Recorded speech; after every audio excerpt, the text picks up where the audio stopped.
has always come to mind most of the time here in Africa. Should a poor man run for president? Can we say it is a good idea or bad idea for someone who has a great vision, for someone with beautiful ideas, to run for the position of president of the republic without having money, and is supported by people behind who have money? Is there a risk doing that?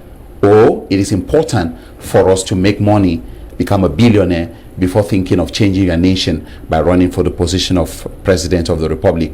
I'm saying this, Dr. Eyong, because I want you to comment on a happening in Zimbabwe where the parliament has approved an increase in fees for those who want to run for the position of president of the republic, meaning from $1,000 to $20,000 for the position of president of the republic. And then there is also an increase for those who want to run for parliamentary positions. But I think we focus more here on running for president. The opposition has been crying foul, saying that this is not fair to say that if you want to run for president of the republic, you should make available a fee of $20,000. Do you think this is a good idea so as to prevent opportunists or beggars from coming to run for the position of president of the republic?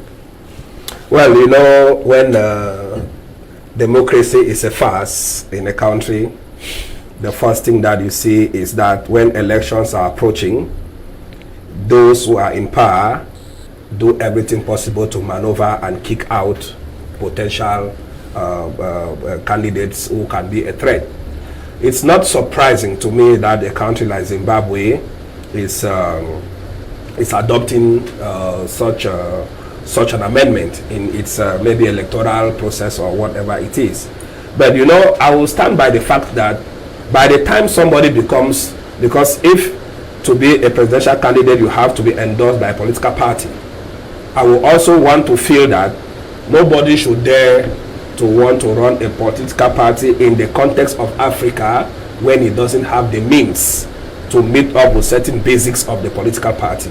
Because one, a presidential election that has to cover the whole country is very expensive.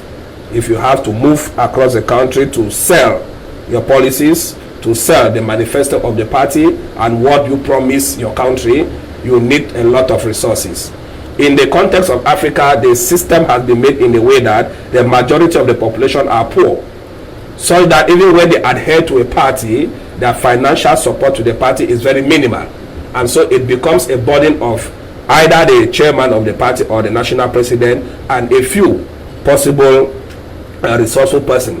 In addition to that, you will notice that in Africa they have constrained the opposition parties in a way that many prominent business people who can finance opposition parties cannot do so, because if they do, they have put in place a check and balance mechanism with taxes where they can bring them down.